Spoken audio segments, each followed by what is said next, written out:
Hi, Booktube. Welcome. Welcome to the video that I almost didn't make. And I have to explain that for anybody that didn't watch my introductory video.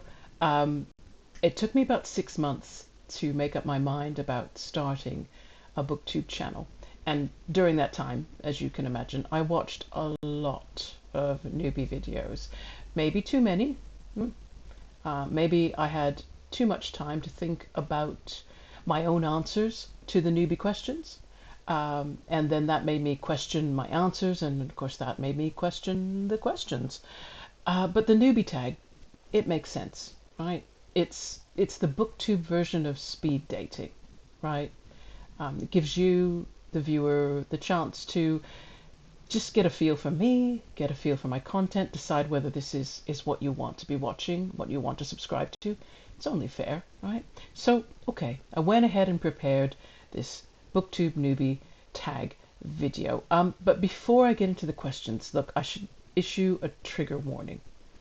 If it really, really annoys you when a person doesn't follow an agreed procedure, step by step, exactly as it's laid out. If they say they're going to do X, but what you actually get is something not quite X, then this video is going to drive you crazy. Okay.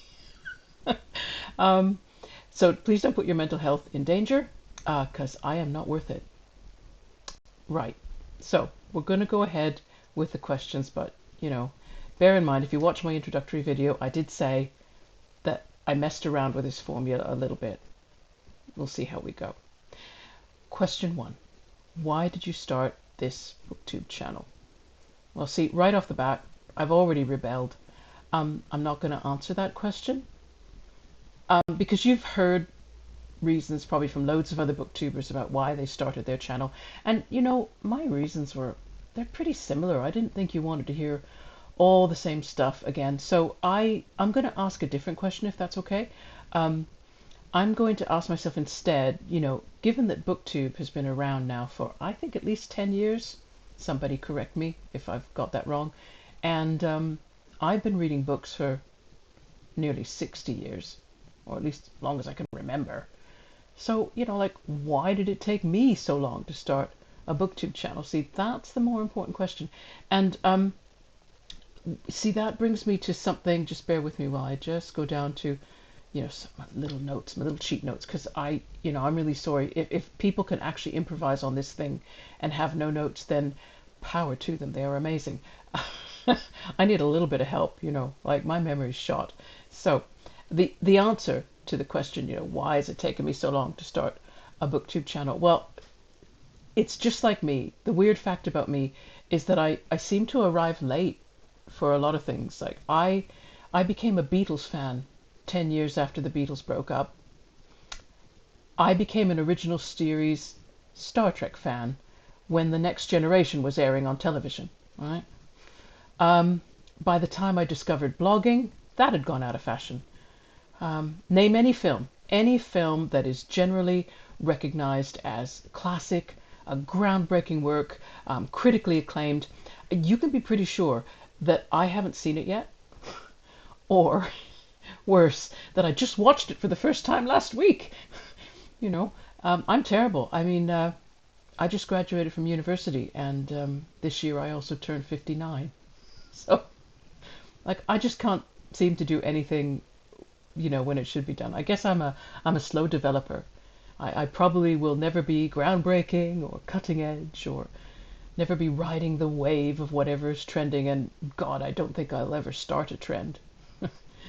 But having said all that, coming late to the Booktube party, it does have its advantages. There's so many people in here doing this material now. I don't feel the same pressure to fit in or to compete with anybody. I feel I can just mess around with a formula a little bit, and it doesn't really matter because, Booktube's a big pond and I'm just this little fish splashing around. I just figure I can get away with it, if that makes sense. Right, anyway, question 2. What are some fun and unique things you can bring to Booktube? And I laughed. Oh God. I'm I'm not going to answer that question properly either. It's going to be half and half. Fun. Let's talk about fun first. All right. I don't think anybody who knows me would call me a fun person.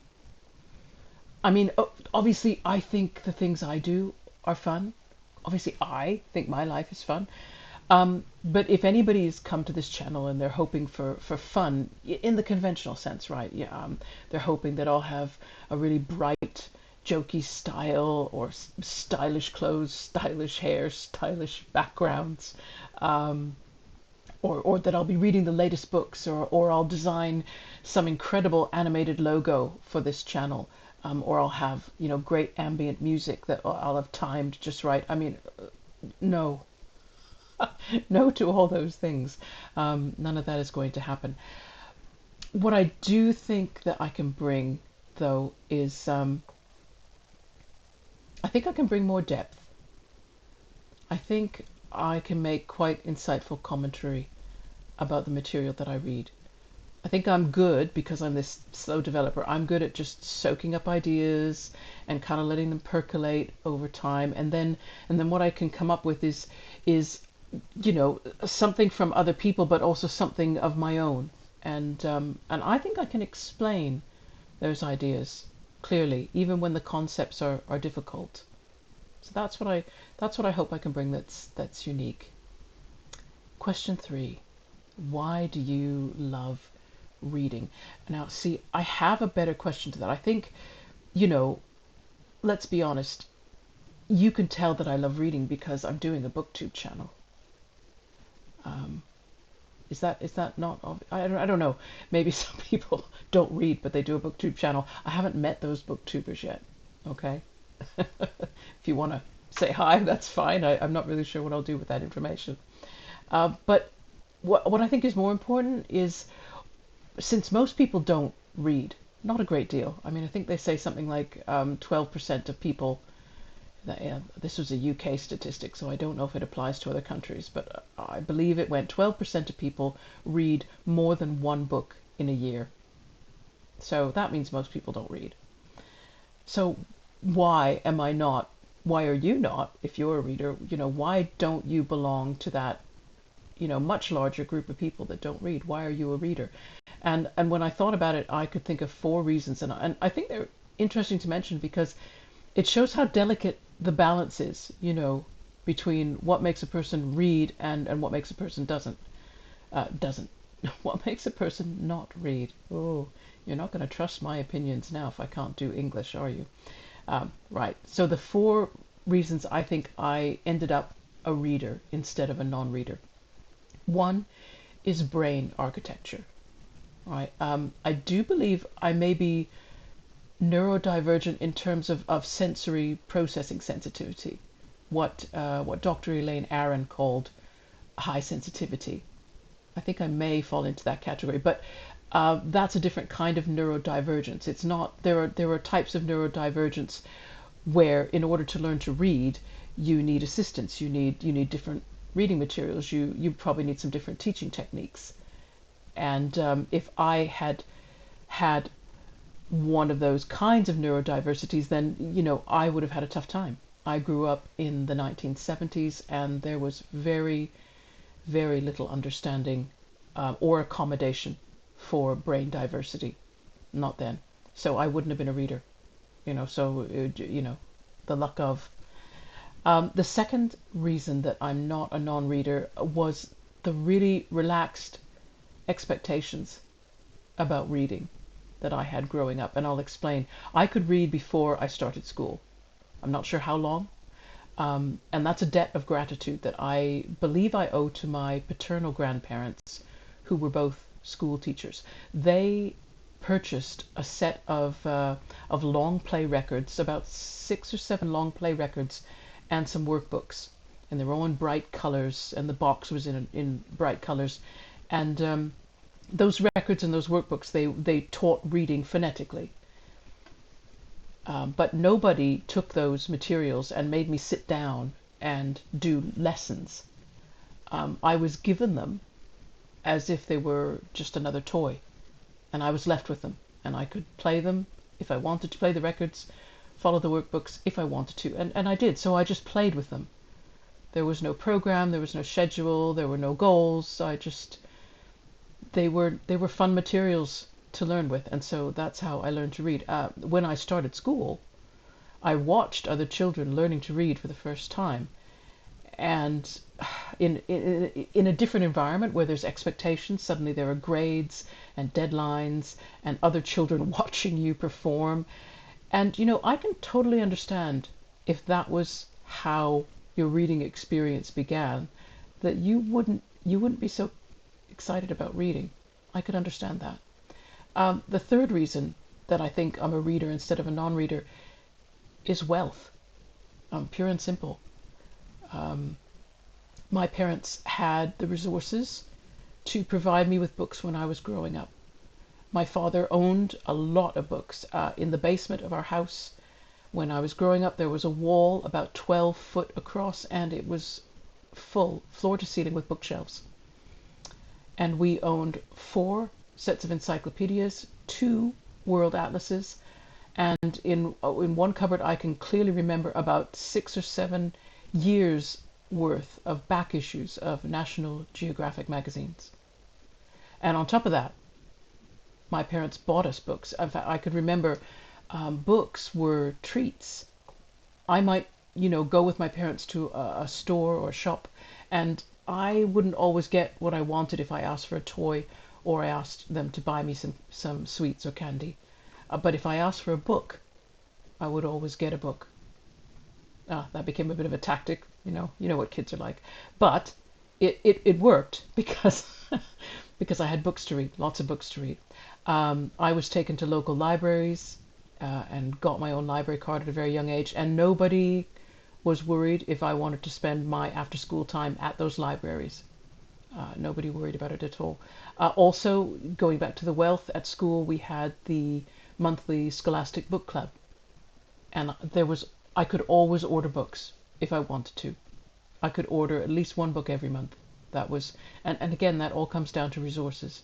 So again, I think it's something to factor in. If you're a reader, it could be because you're, one of the lucky people where there were resources, there were books easily available that you could have.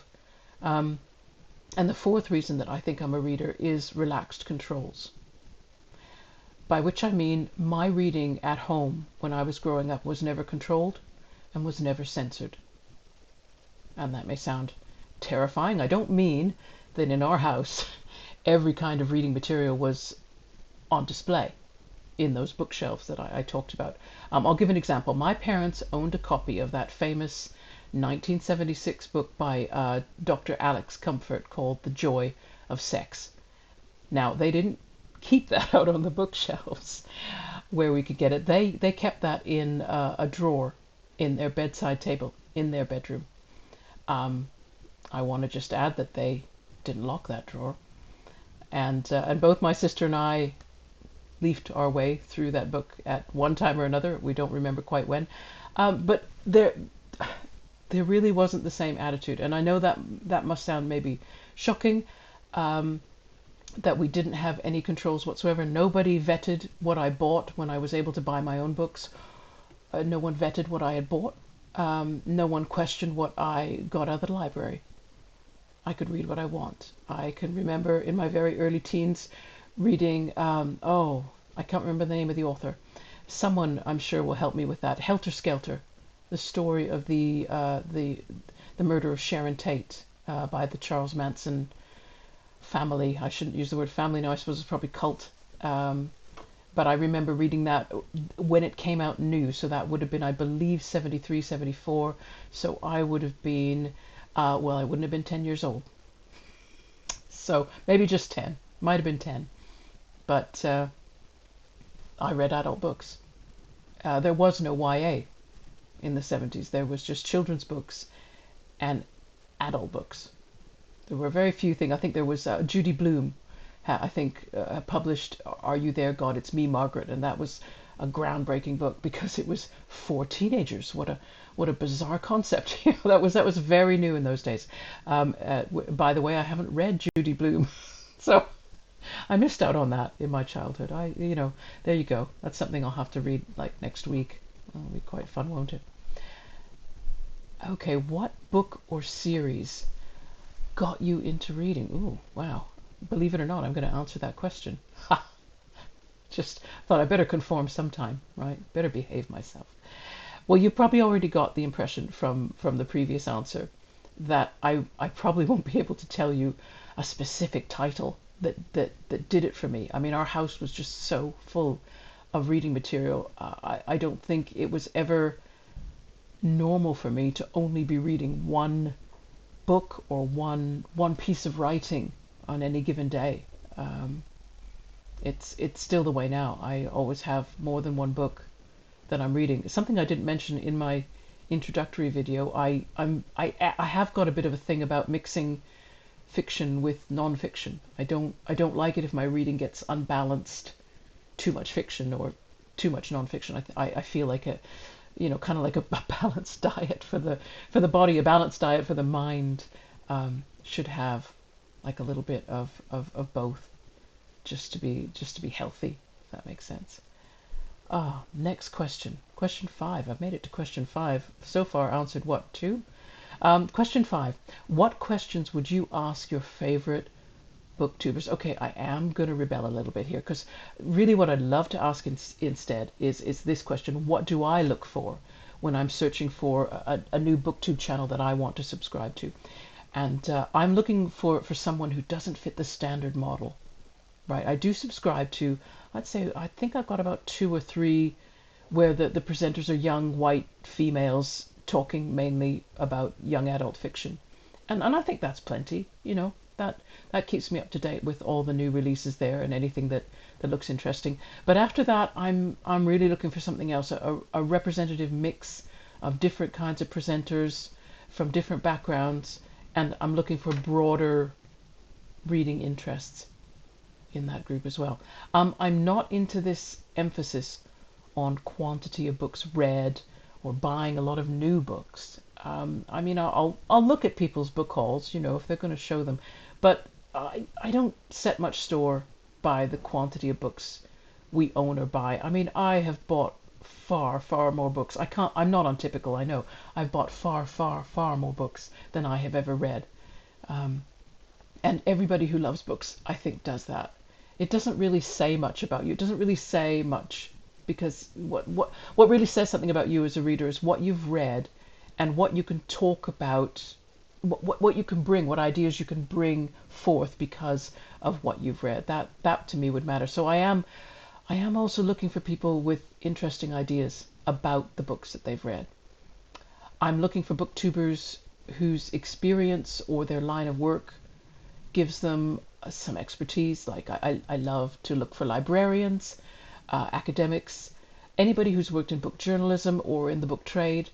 But even if none of that is true, I do look for people that have, I don't know, I'll call it a flair. It could be a different kind of flair.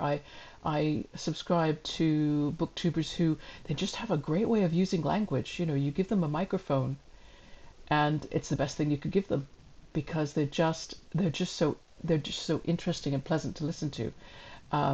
Or their personality. I do like the odd feisty personality. I like people with strong opinions, and I like it when they take things on. I don't know if I'm as good at that. I'm probably not as good at being argumentative, but I do like other people that know their own minds. And I love people if they do have insights into a book or into reading methods, anything, any reading topic.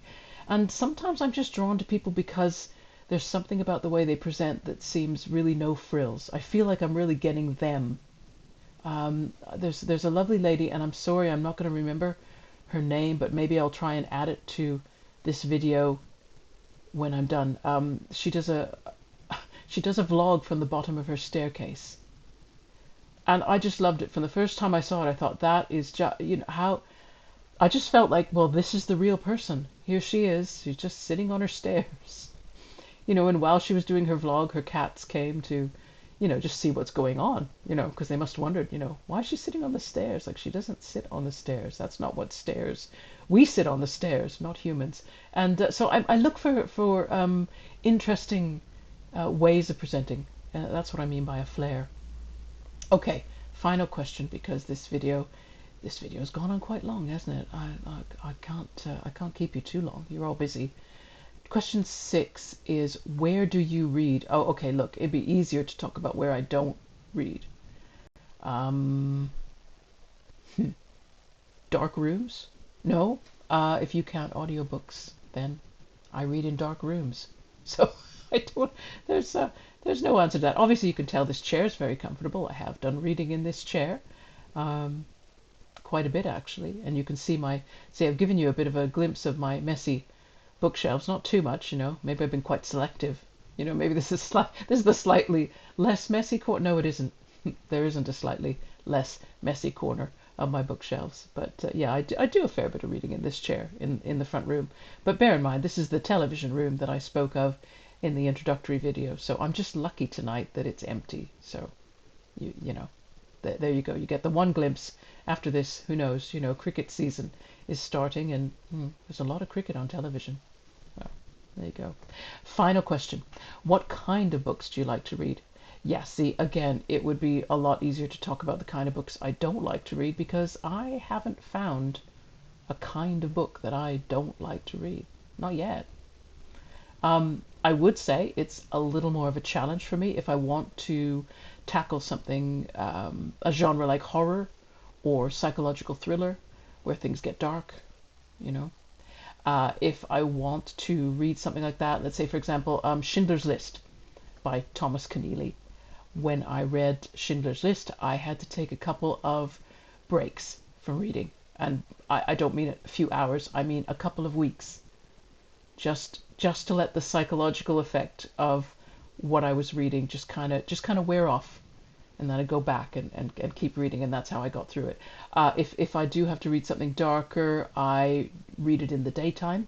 I read it with people around me, coffee shops, busy coffee shops in the daytime with babies crying, So I just remember that life is still going on and I'm not really in the book. That's what I do. And I will always read a work of nonfiction just before bed. So I if this makes any sense at all, I kind of wash away, nonfiction's kind of dry and factual, and it can just kind of wash away the memory of the fiction that I read during the day. That's probably the only special technique that I have. So that's my rebellious Booktube newbie video. And the lamb picture, by the way, was just, I thought, well, Booktube newbie, Booktube baby animals, go find a picture of a lamb and post it on screen. But I hope you enjoyed this video. I am getting ready to present my first book review video. That'll be coming up very shortly. It will be a nonfiction book, because I just thought, well, let's do something different. I bet not many people start with a work of nonfiction, so that's what I'm going to do. So look out for that.